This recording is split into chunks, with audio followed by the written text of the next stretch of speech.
Hello boys and girls, welcome to another session of Dwarf Fortress Abbeydent.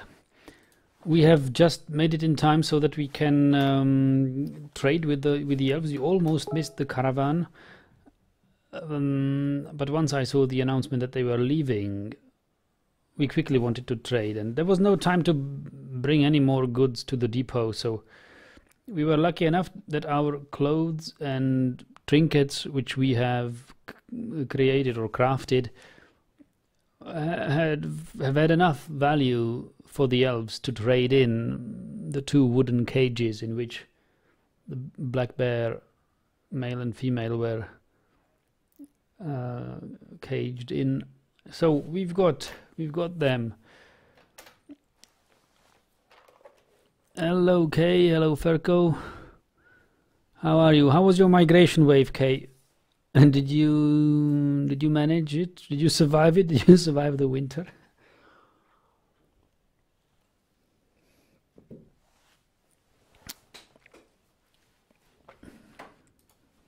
Let me see the fight report. Gander is fighting. Bites the stray duck. The gander bites the duck. I see.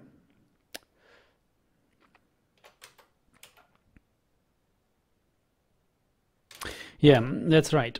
We have, you know what we have? We have designated, last session we have designated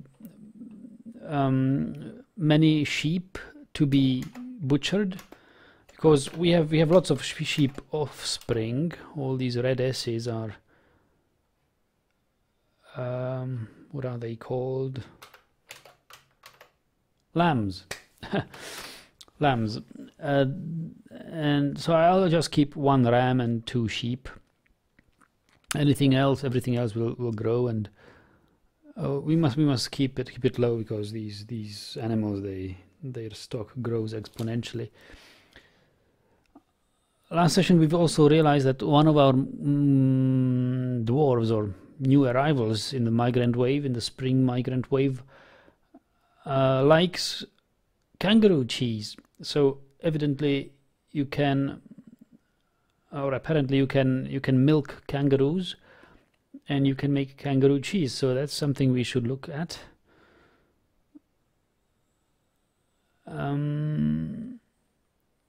At least one dwarf will have his happy food ready. Also another leopard cub was born, or two of them. I remember we've had two cubs. Now we've got four. So the leopard population or leopard stock is growing. And we are running out of booze. Only 66 drinks.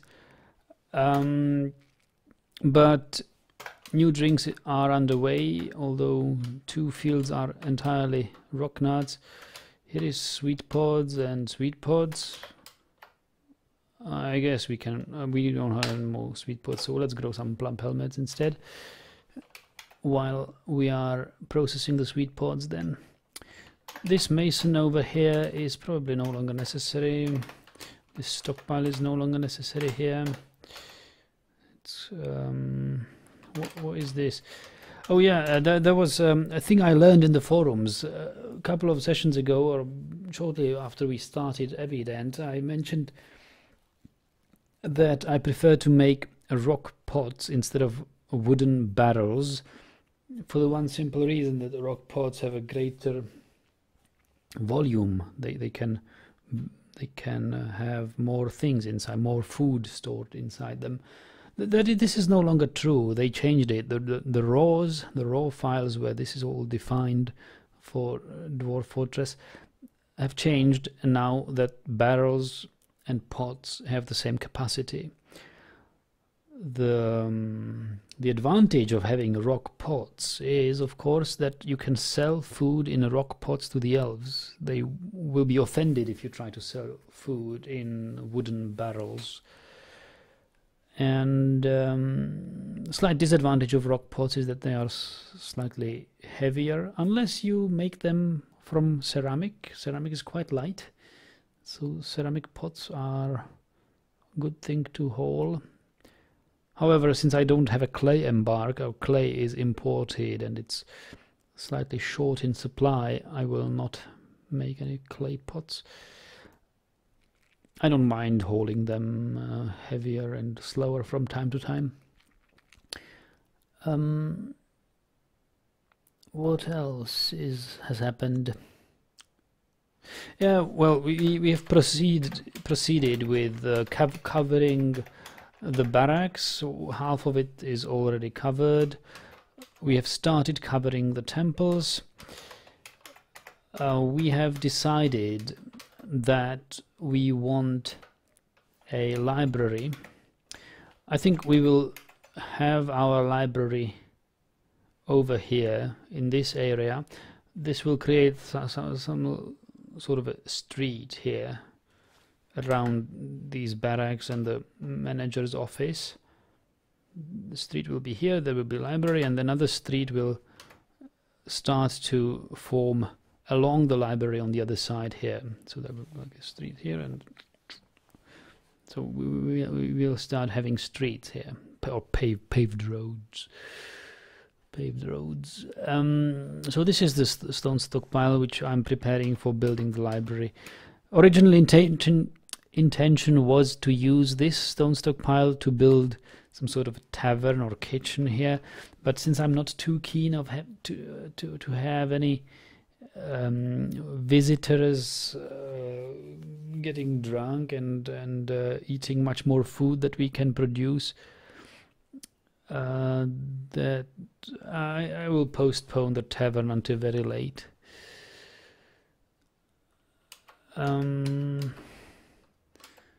What else has happened? Nothing much really.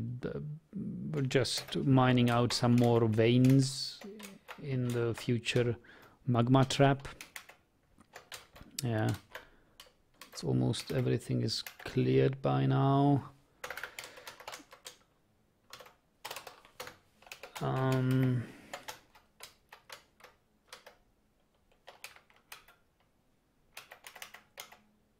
So we've got the first level of magma trap cleared, second is cleared, third was clean, fourth level is cleared. So this is nice. We can start working with this. We can really start digging some magma trap. Okay. Yeah, and we've had a migrant wave, so our population is currently 73. Most of the new arrivals ended up in the military. One of them happens to be a good armorer. But that didn't save him from military duty. We've got a surgeon, which can be handy when we treat our injured dwarves. Okay, so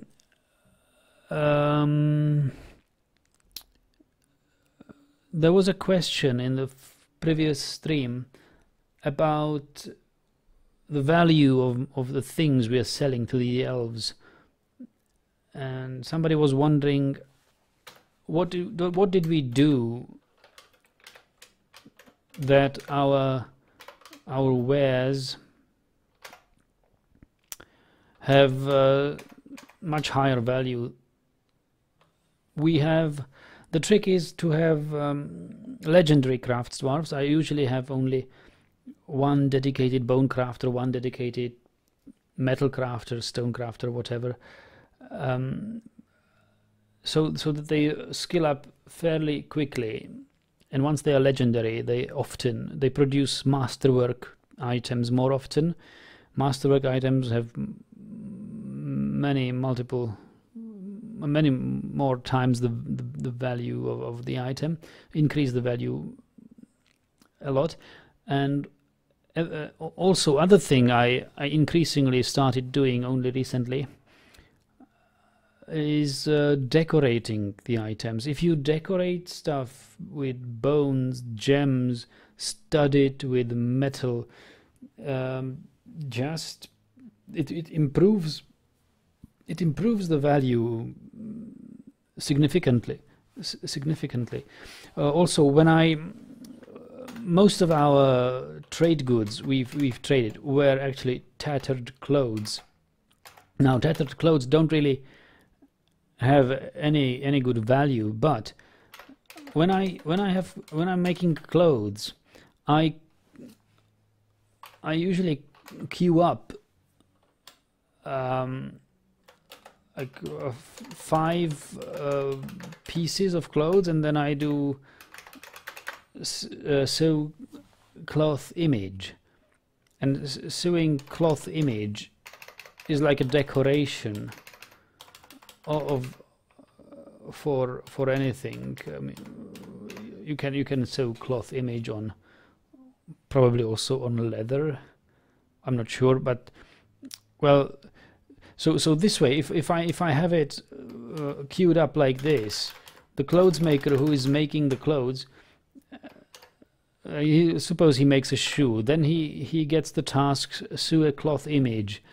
Then he starts looking for the next best item to sew an image onto.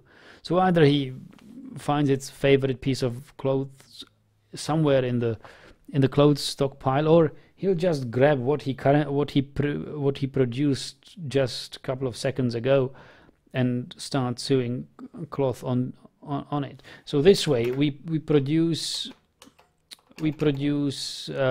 something like this: pigtail right mitten. Okay, this is one mitten worth over $500. It's masterwork mitten, masterfully decorated.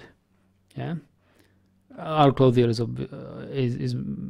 legendary by now. So this doesn't happen. This happens reasonably often on the item. So it's made from superior quality pigtail cloth. So our weaver weaving the cloth is also very skilled and legendary by now. So the weaver weaves masterwork cloth. The clothier creates masterful mitten or masterful piece of clothes and masterfully decorates it with an image. So this multiplies the value over and over again, and you end up with a pair of mittens worth $1,000.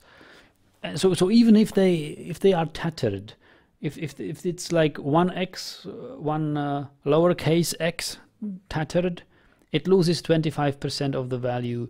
If it's capital X tattered, it loses 50%, and if it's two capital X's tattered, then it loses 75% of the value. But still, a very tattered masterwork pigtail mitten, a pair of them, you still get $250 for them. And they didn't really weigh anything, so caravans can take a great amount for them. So decorate your items with anything. You look at this. I'm currently making here I'm making bolts. I don't like to waste bones to decorate bolts, really, so I don't decorate them. But totems, totems can be decorated. And if it isn't the bone carver who decorates them, then I have my gem cutter. But my gem cutter currently doesn't have any rough what is it called, cut gems. So, but that's also what I do. I buy cut gems, small cut gems, because on your embark site you usually do not find nearly enough gems as your gem setter and gem cutter are able to cut and set and decorate items with. So you always run out of gems if you rely only on your own supply. So I found it very profitable to buy loads of gems from caravans. They are costly. It costs like one bin of gems costs like 200, 300, 400, maybe more bucks. But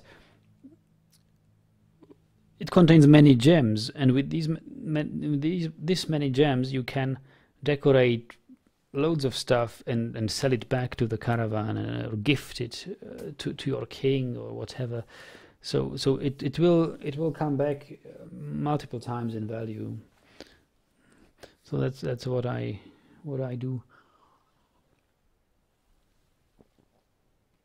Of course, there's the other exploit with quarry bushes. If you do quarry bushes and you have processed them into quarry bush leaves, you need bags for it because these leaves are stored in bags. But once you have a quarry bush leaf industry going on, and you have a master for a legendary cook, you can cook nothing but quarry bushes. And quarry bushes are quarry bush meals, when they are well cooked or like masterfully cooked, have tremendous value. I once had a stack of quarry bush roasts worth over 1 million dwarf bucks. So that's incredible. I mean, usually you have like, when you have a barrel full of quarry bush roasts, that barrel is worth something 20,000-30,000, one barrel. So quarry bushes, yeah. But for me, I used to do quarry bush roasts and trade them, but it became boring. It's so overpowered. It's so exploitable. You can buy off whole caravans just with a couple of barrels of quarry bushes. So that I no longer do. Also, I no longer do buy whole caravans, because then your fortress is really cluttered with thousands and thousands of things you never use and never need. Okay, so there's some questions in the chat. Let's see them. Name the top 3 best games you've ever played.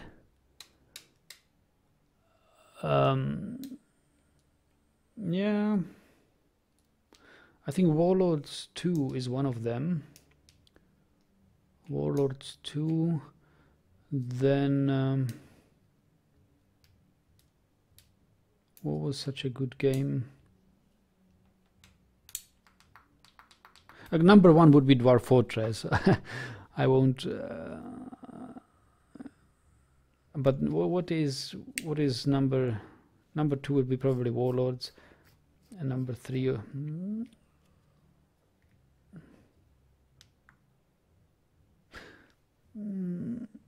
I'm thinking something like Goblins. If you know the DOS game Goblins. Oh, of course. No. I think Goblins are topped by Monkey Island. I think Monkey Island is my personal favorite, because it was in the early school years, and it's the game which motivated me to learn English, and I learned most of my English vocabulary I learned from computer games. And until today, I use words in English which I only know because I played games. And my coworkers and friends who especially in Germany, they were spoiled. They never ever had to play an English game, because every game was translated into German. So they used to play games in German. So they don't have this English game vocabulary, and so they don't know certain words which you don't use often in real life, but you quite often use in games. So when it comes to real life situations where you need such vocabulary common in games, they don't know, but I know. So until today, I feel superior in that part of English. So and it was adventure games like Monkey Island, which taught me these words. So I have a very nice memories to that. So another question. Please answer me why it happened in my fort. What happened in your fort? I don't know what happened. Why it happened in my fort, where I put a corpse where I put a corpse pile and refuse pile outside and still get miasma? Are you sure it's outside? You sure it's outside? Maybe just part of it is not outside. With the K cursor, you can of course see that it's outside. And if it's outside and light, well, is there any something like outside and dark? I don't think I've seen that combination. But if it's outside, miasma shouldn't form. I have my refuse, yeah, right. This is refuse stockpile is outside, but you get miasma inside not only from. Well, yeah, you do get it only from rotting things. Is the other cause of miasma? Well, yeah, rotting food or rotting corpses of vermin or whatever. So just double check that it's really outside. Windio says, how do I get HD textures? And Kay says, I have a dump zone in Ford. Does it matter? Of course it does.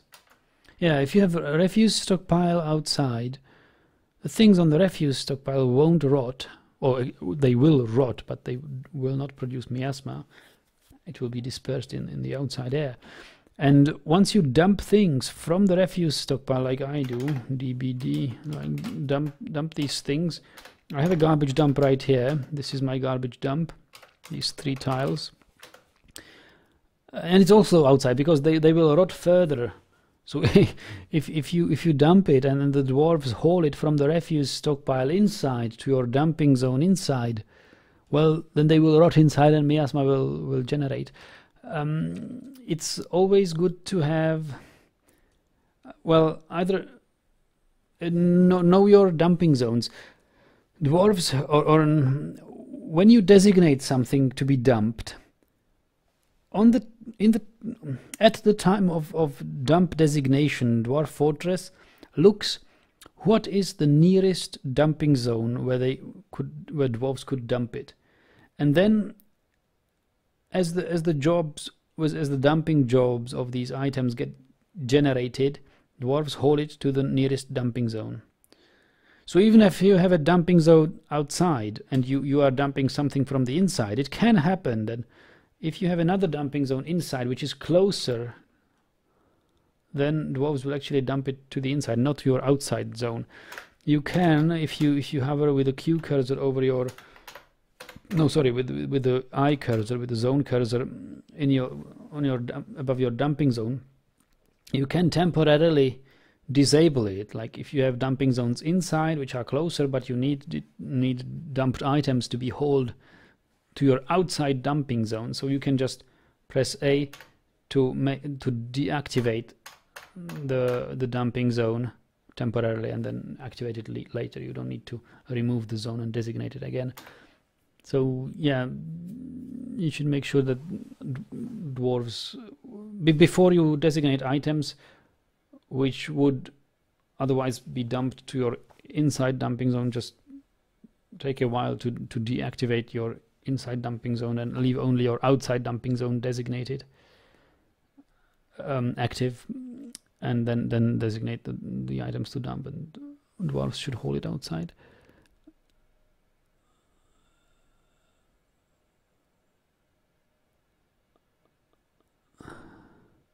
So if my dwarves are busy doing things and my food pile in my fort had a rotten food, do they take it automatically to the refuse pile? Yes, they do.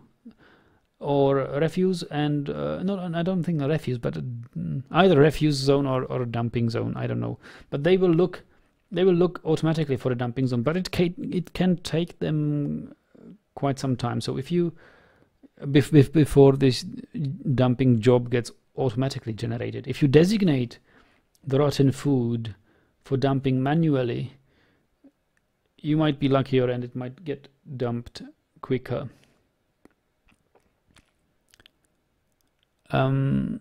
So there was another question from, and as the devil says, you should make barrels. Always store food in barrels in a proper food stockpile. Don't leave it laying outside somewhere, and have it really in food containers, stacked in food containers on a proper food stockpile. Then they rot much slower. In fact, so slow that some players in the forum, last time I asked, suspect that in the current version, stockpiled and properly stored food doesn't ever rot. It used to rot like after, I don't know, half a year or so in the previous versions, but in the most recent versions of Dwarf Fortress, I've never seen a properly stockpiled food rot. Anyway, there was another question, Windio, hello. How to get HD textures? Well, yeah, as you can see, I'm playing the normal what is it called, tile set. It's just upscaled. I manually upscaled it. It's you can download it in the forums in tile sets. It's posted there. Or whatever tile set you get, you can do HD tile set. A HD tile set is 24 by 24 if you want square pixels, or 24 vertical times anything horizontal if you want non-square tile set. So because Dwarf Fortress always has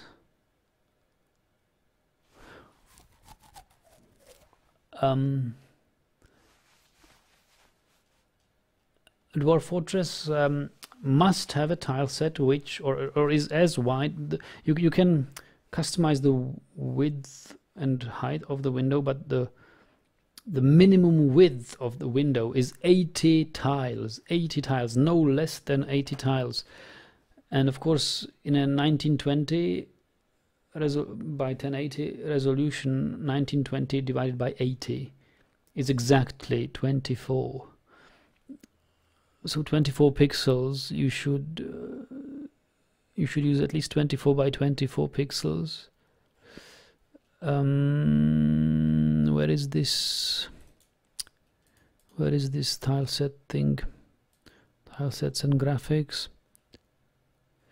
So I have one square tile set. If you like to use this, you can take a look at this. Or I have the current I'm currently using is the upscaled curses, which is this one. And there are tons of other tile sets. And what you do, you copy it into your Dwarf Fortress, what is this folder called? Data art. There's an art folder with PNGs, and then you select it in the Dwarf Fortress ini as the font. That's at least how it works with non-graphic tile sets. With graphic tile sets, it's much more complicated. I don't understand graphic tile sets and how they are installed. But non-graphic tile sets, it is very easy. You just change the file name in your ini file or whatever. If you use pi lnp, change it there. All right, so and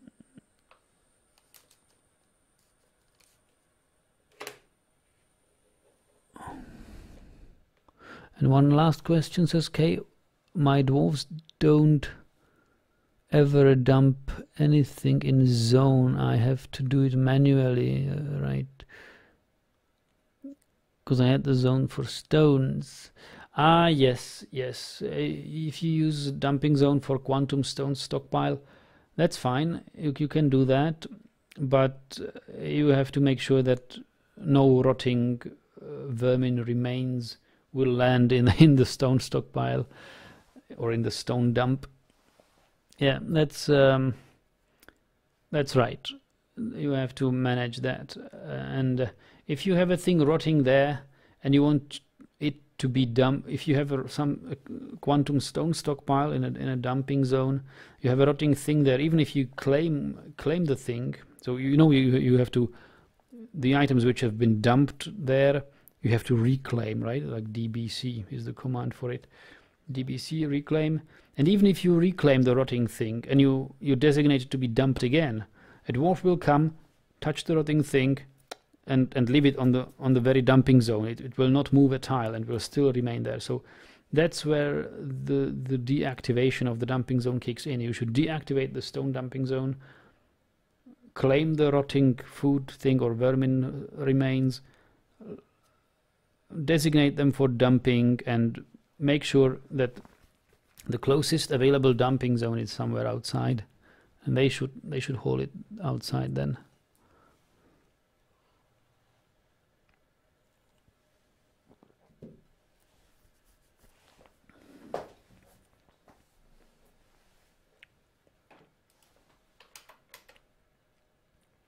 So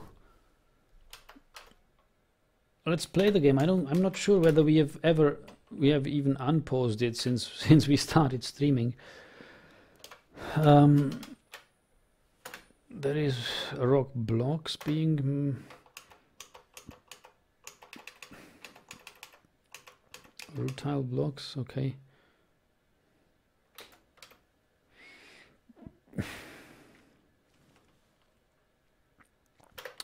We have some microcline blocks here as well, right?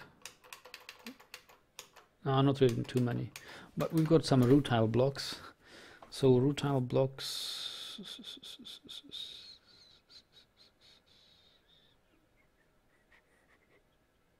yeah, rutile blocks can be stored. I'll store them somewhere here.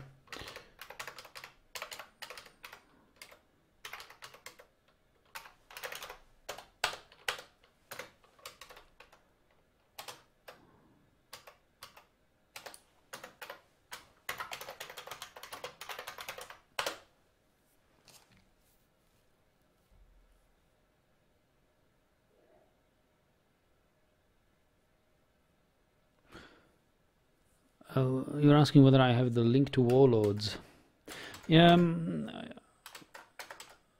I think I do.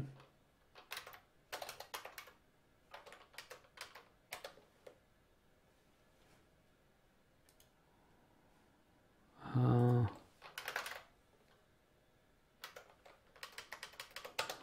think I do. Let me check.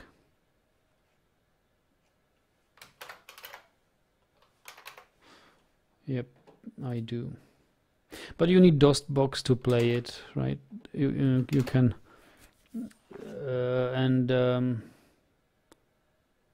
it might take some tweaking to configure DOSBox to play it optimally.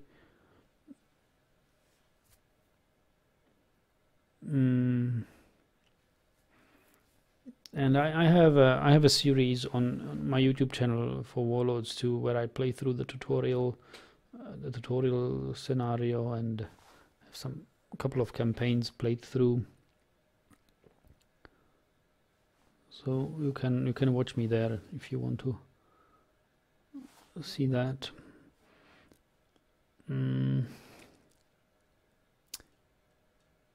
Okay. So rutile blocks, yeah. Okay, we have black bears, so let's assign them to pastures. There's a cougar and black bears. Well.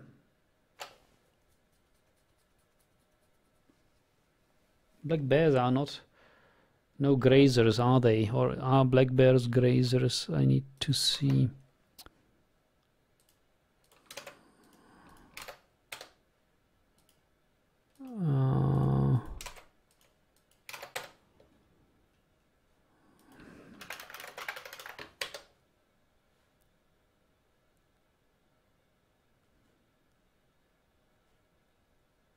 Oh, such a cute animal.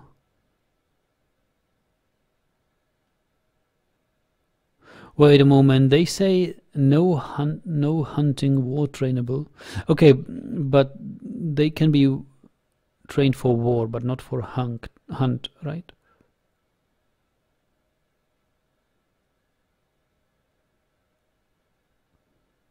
Oh, look at this! I didn't know that in Dwarf Fortress, in any given region, up to 3 black bears may appear before they become extinct. They are always solitary and hibernate during winter. This makes winter a decent time to set up a bear trap. Surround a small food stockpile with cage traps and black bears will be yours. Assuming it doesn't get overwhelmed by natural thieves like raccoons, grizzly bears, or foxes.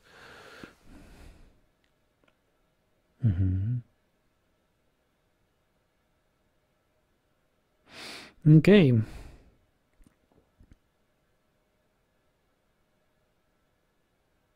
Can be trained and have a reasonably high value, pet value.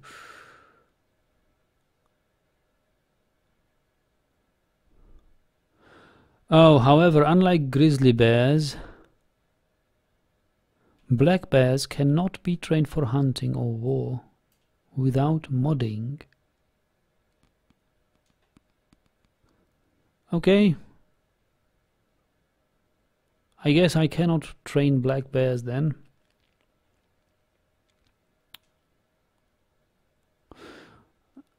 But I'll breed them anyway. And I can see that they attributes, they steal food, they steal drink. But they don't graze. So they will just run around the fortress. So that way they don't really need pastures, so I can keep them here. Let's have them next to the manager's office. Or let's have them here.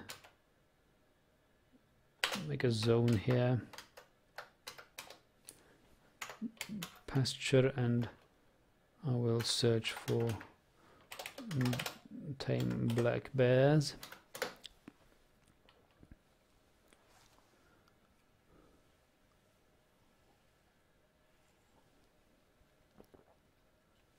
You say Warlords 2? Warlords 2 is a turn-based strategy, medieval themed strategy where you conquer castles, produce or train armies. You have heroic knights who explore ruins, encounter all sorts of magical beasts, visit temples where they get quests to recover magical items or raid cities or kill enemy heroes or whatever. So it's a very nice turn-based strategy.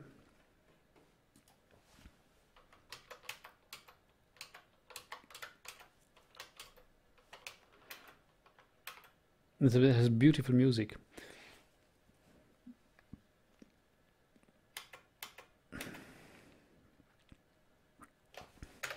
So how is our... Oh, here we have... Oh no, it's masterwork leggings. We can melt them.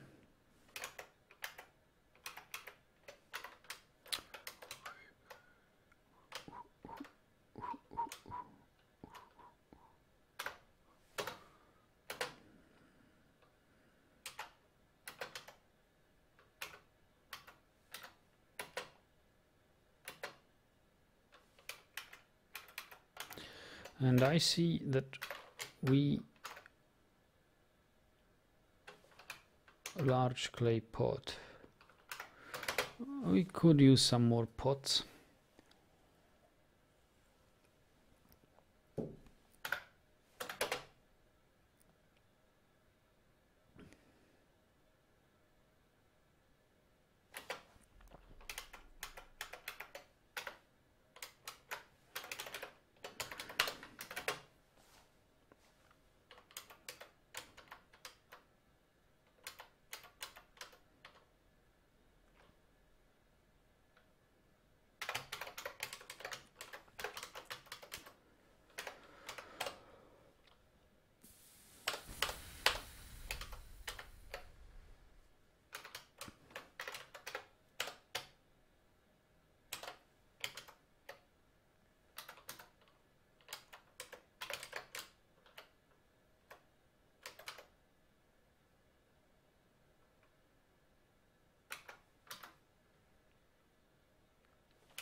You say bears eat berries in life, in real life. Probably need a diet of goblin children in game. Yeah, goblin children.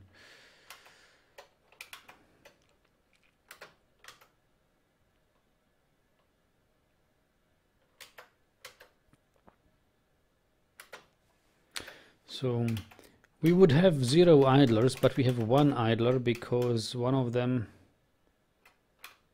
is in cavern as a weremoose. Here, that's the 1 idler here. He's waiting until he can encounter a big beast.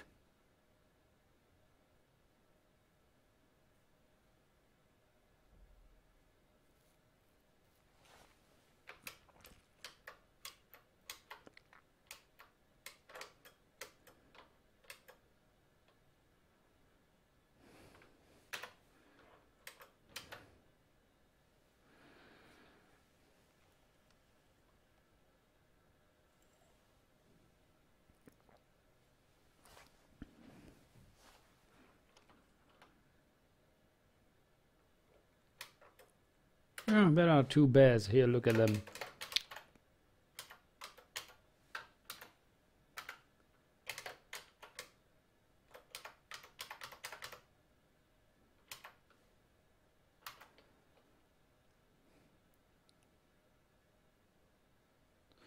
Omnivorous predator found in temperate woodlands, mainly living on berries. It will also steal carcasses from other hunters. Though normally a docile animal, it has been known to kill in a predatory attack. He is short and very weak.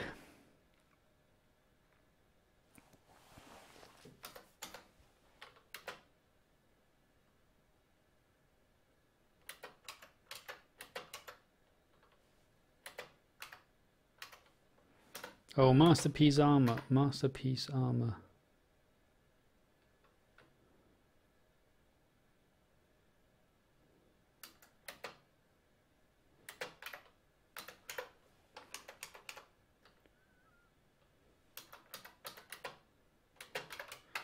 Here we are making large rock pots, earthenware pot.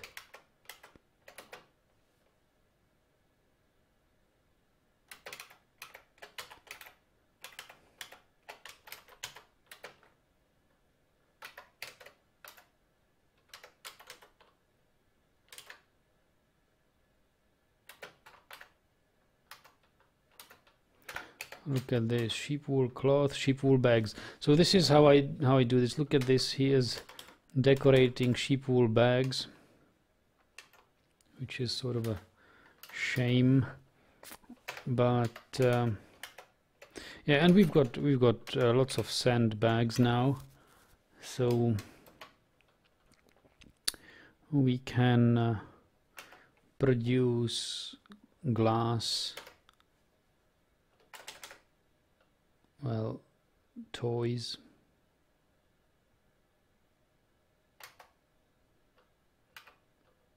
Goblets. Window.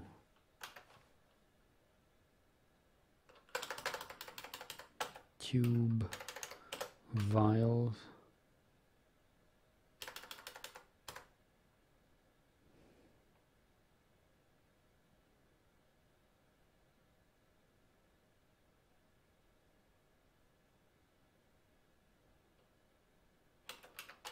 Corkscrew, glass disc,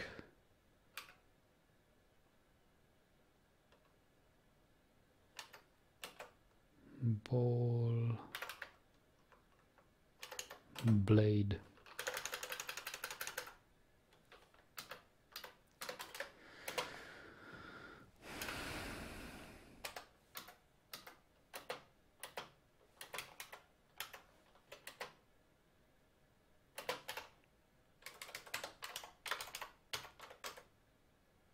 $900 silver bars.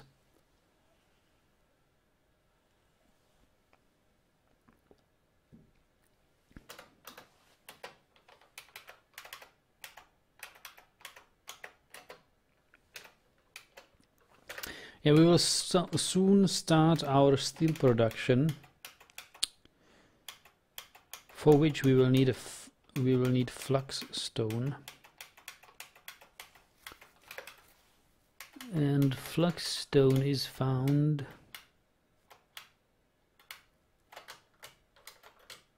over here.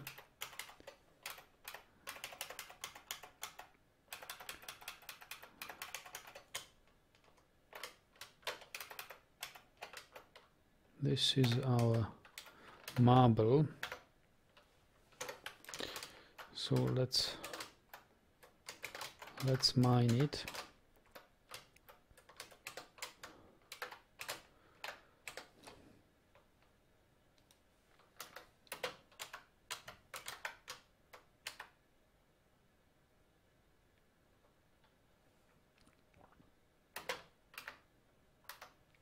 The elves have embarked on their journey, packing things.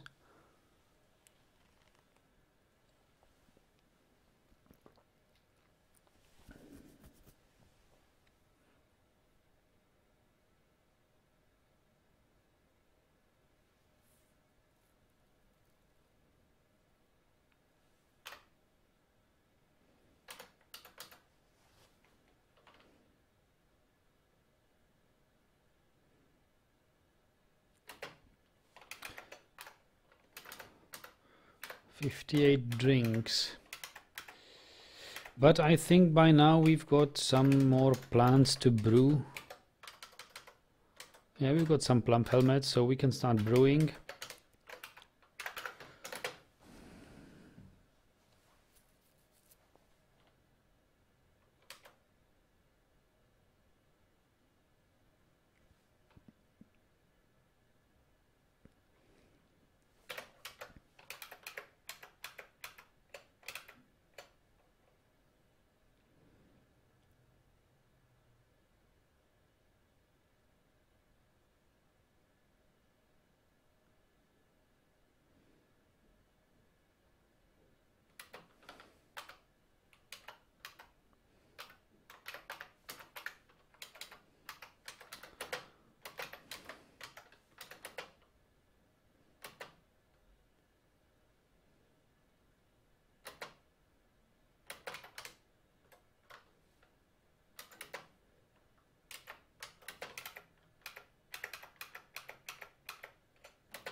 I will start making some instruments. Musical instruments are very finicky to make.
Hey, our first quarry bush, or not first, but first in a long time quarry bush harvest.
Dan says, because I watched some of your streams, I had a video about the Dwarf creators in my YouTube feed. They said he don't even play Dwarf Fortress, but instead he plays Caesar 3. I don't blame him. A nice game. Yeah, Caesar. I remember the game Caesar. I remember when Caesar was a brand new game, Caesar 1. And I remember Caesar 2. I don't know about Caesar 3.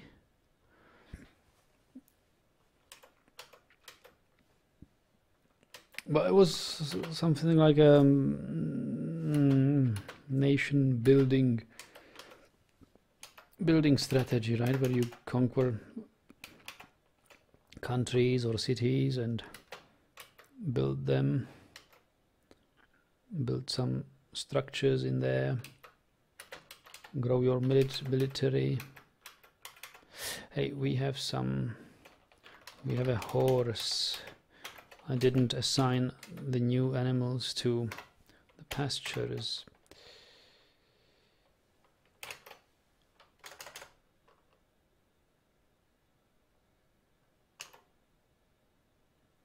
Horse foal should be assigned. Yak calf should be assigned here. Alpaca should be assigned. Actually, alpaca. Let's assign the alpaca to the sheep.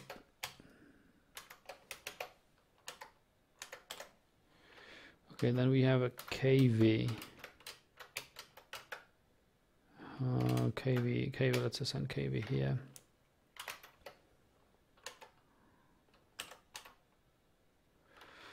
Then we have goose.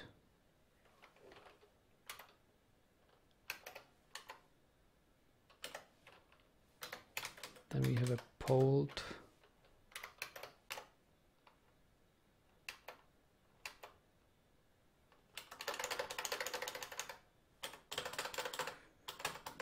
Guinea cock.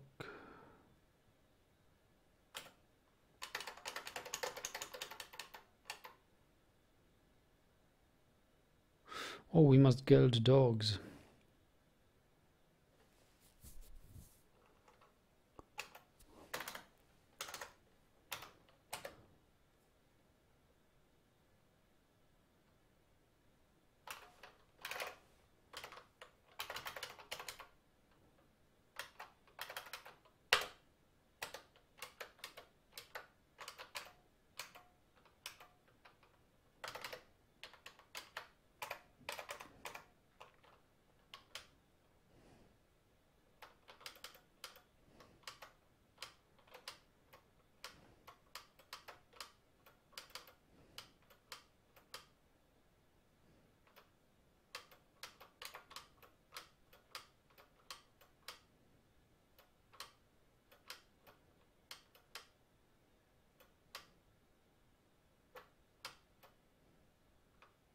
Oh, Semi-wild kangaroo Joey.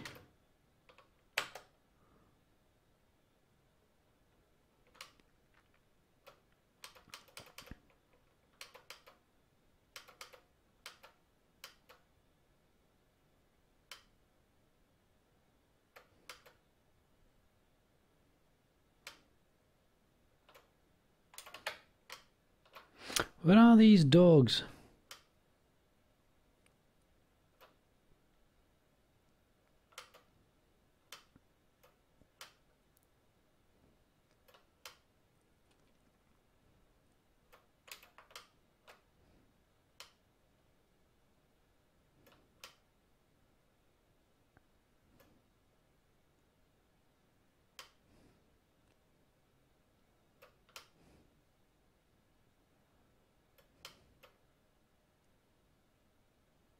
I don't get it.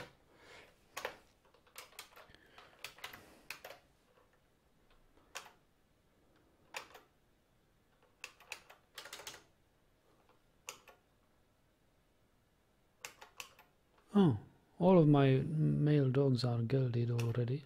So, what's the problem?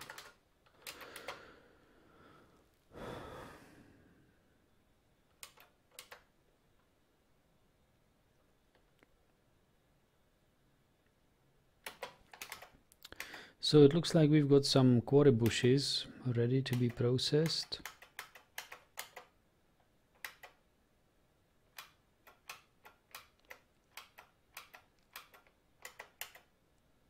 I just need to find my quarry bush processing thing.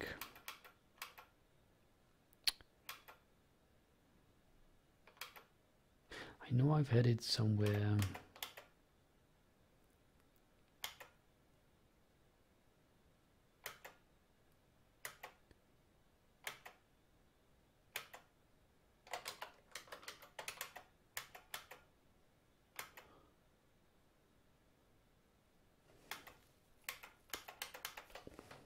I give up.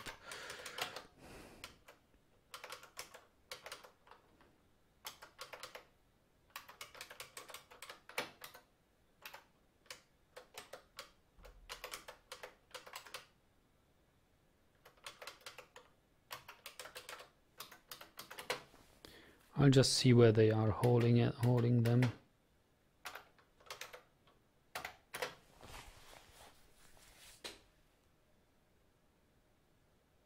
There it is, I knew it.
Ha! The forgotten beast, blah blah blah, has some towering eyeless buzzard. It has large mandibles and it squirms and fidgets. Its spring green feathers. Spring green feathers are downy. Beware its deadly spittle.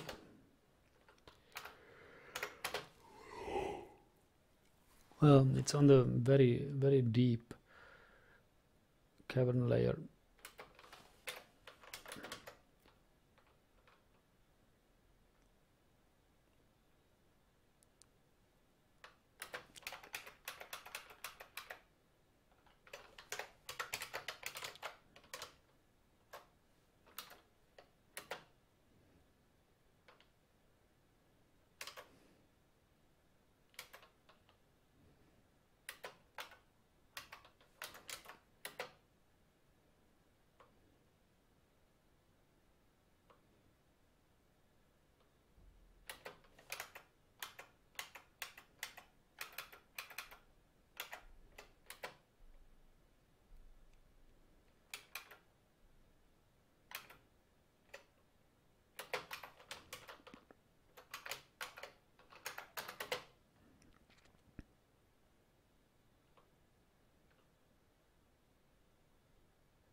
What happens to Forgotten Beast if it eats and it's a Dwarf?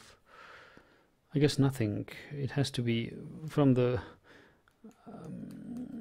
game mechanics point of view, it would have to be hurt, and would have to be at least a flesh wound hurt by the dwarf. And it will, I've read that only beasts which have the can learn tag in the raw files will turn into werbeasts. So remember, as our hunting dog got hurt in the fight with the weremoose, the dog did not turn into a werbeast because the dog doesn't have the tag can learn.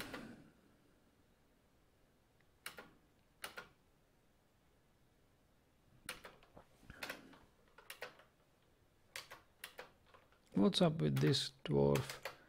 He seems unhappy. Yellow arrow is like unmet needs.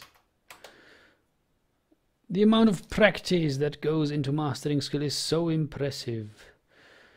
It's too damn high. The meme.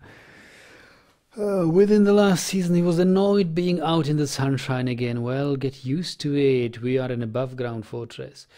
She felt restless, not learning anything for so long. Restless after doing nothing creative for so long. Hey, Stonecrafter. Ah, yeah, Stonecrafter. You know, Stonecrafter, we don't have really stone. We don't have no stone.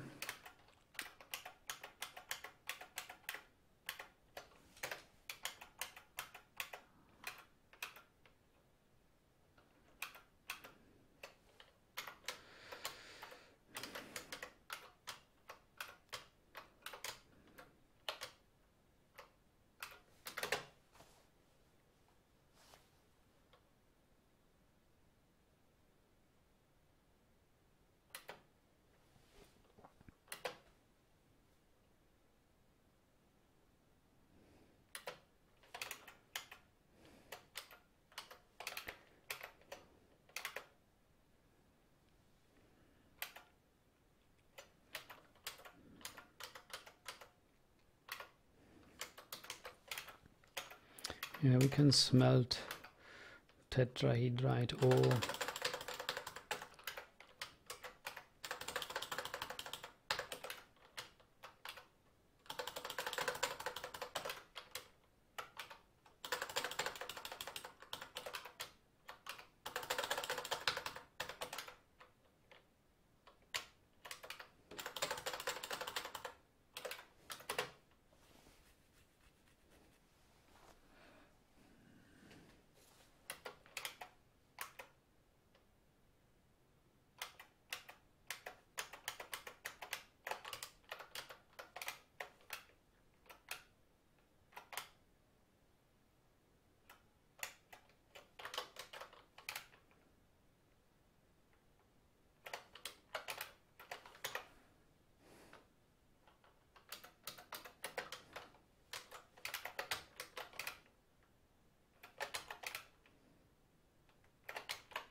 Dan says, I didn't know Caesar 3 was on Steam. If you want, I could gift it to you. Dan, you're very generous, but I don't have too much time playing other games right now. Just not now.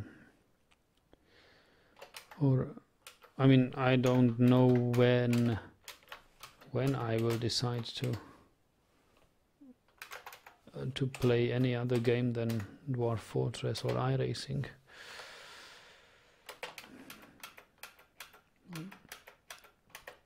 There's also new things upcoming in Kerbal Space Program, which I haven't even tried out, and I'd like to. So Stonecrafter wants something to craft. Okay, I guess then we will have a stone quarry somewhere. There's a Gabbro stone quarry.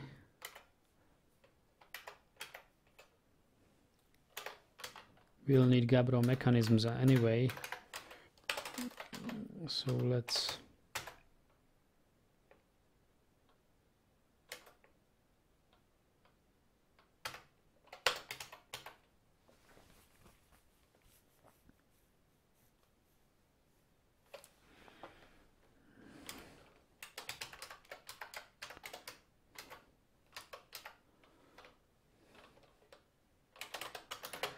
so a Gabbro stone quarry here.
So since we know that gauntlets, leggings, high boots and shields produce more than they are crafted, let's take a look at our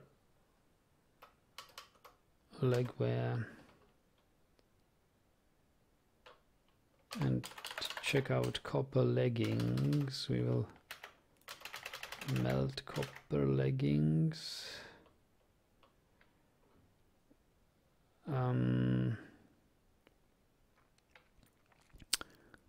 Then gauntlets,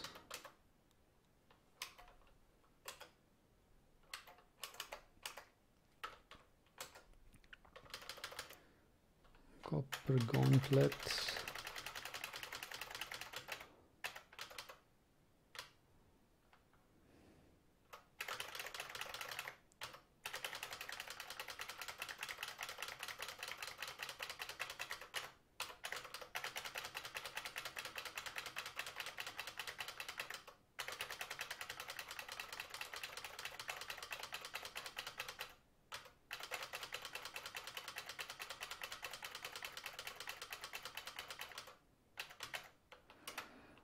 then we have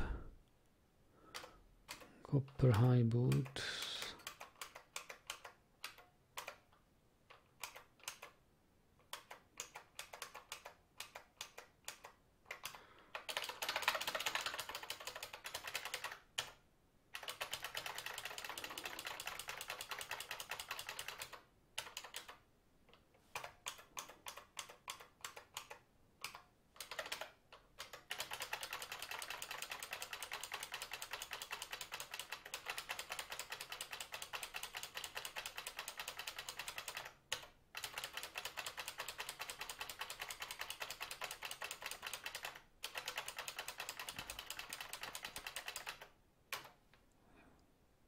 shields.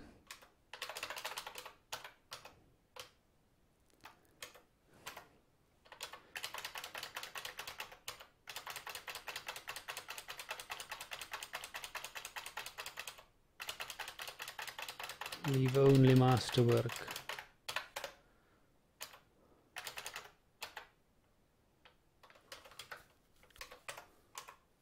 Okay.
Hey, I can also make raw green glass and use it as gems.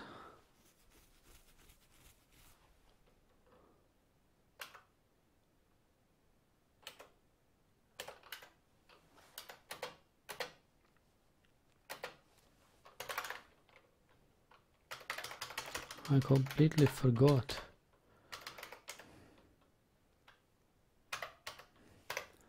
Rough glass.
Cut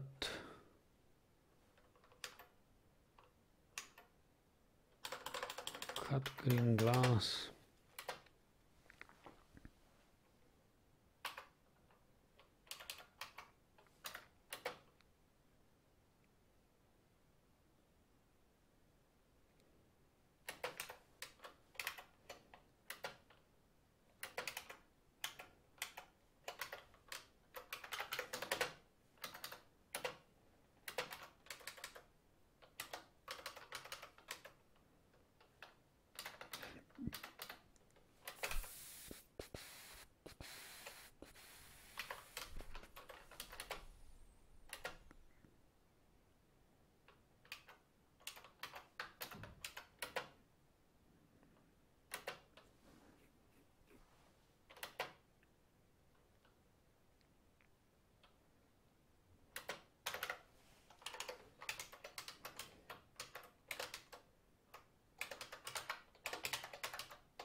We need some marble because we will make steel.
So he's making copper strings, silver Niles case.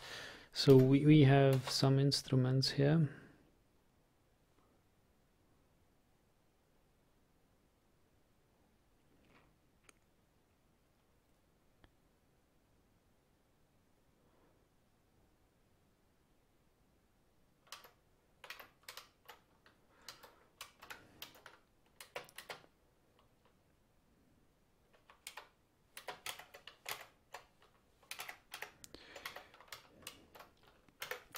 Yeah, I think I'll stop making rock or earthenware pots.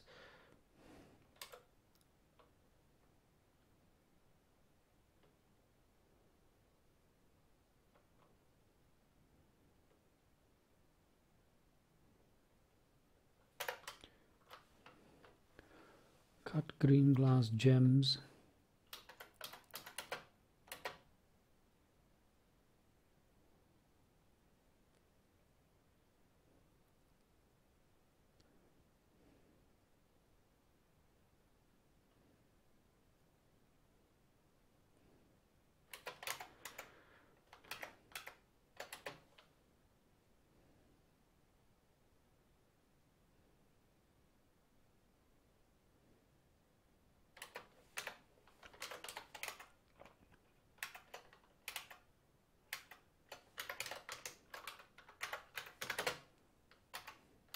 "38 drinks.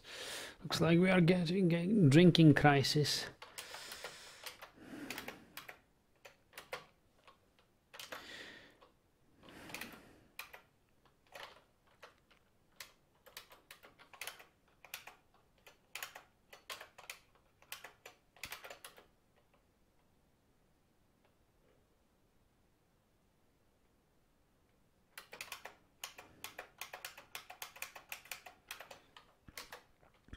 here we are. So let's make a crafts dwarfs workshop, and or actually, yeah, stone crafter. Let's make a crafts dwarf right here.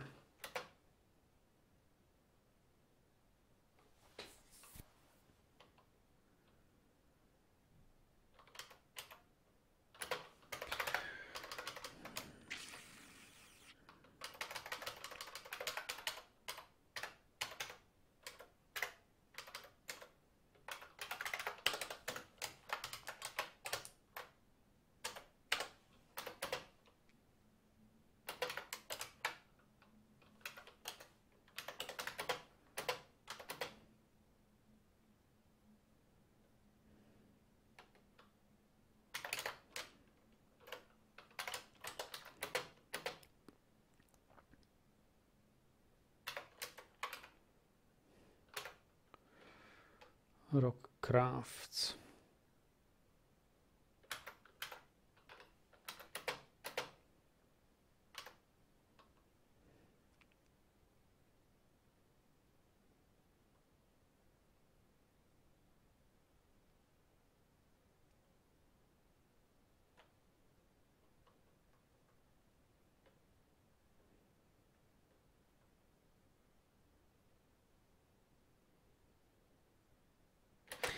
Magma Crev has given birth to twins.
I'll just check whether our gems stockpile accepts cut glass. It doesn't. So at the moment, no. This is the wrong one. This doesn't belong here. We need this one needs to accept cut glass.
So this will be the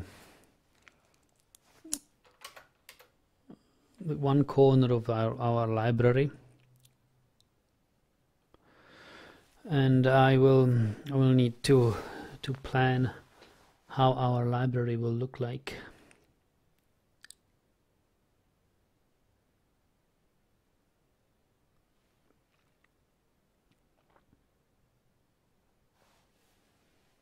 Yeah, I will need to think about the design of our library tonight.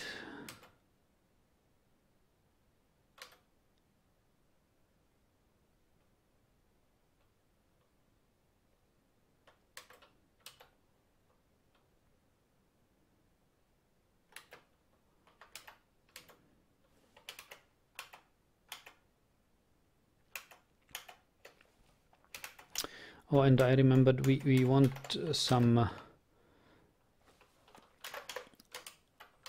mechanisms to because we will have a magma trap.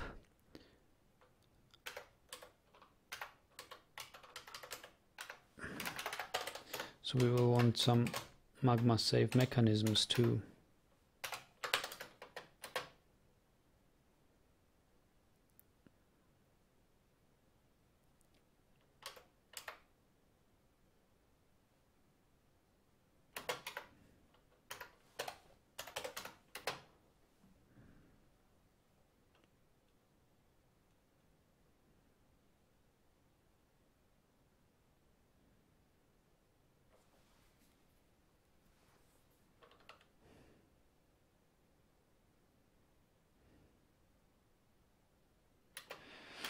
So, and now we have some kangaroo joeys.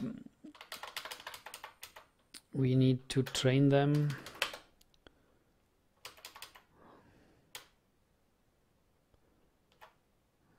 So they are tame.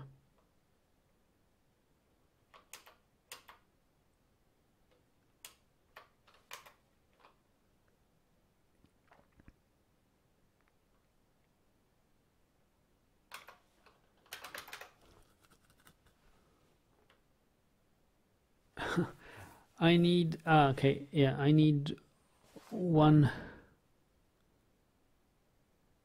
kangaroo doe which is tame, then I will be able to slaughter kangaroos, slaughter the trained kangaroos and keep only the tame ones, and gift them to our dwarven civilization.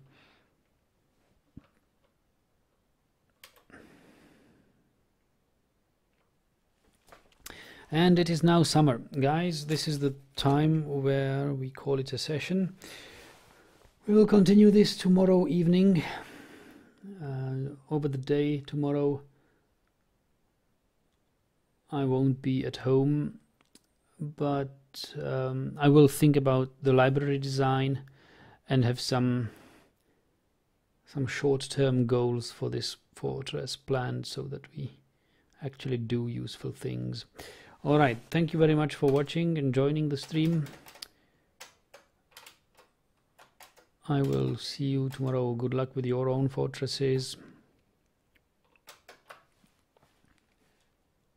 Good night.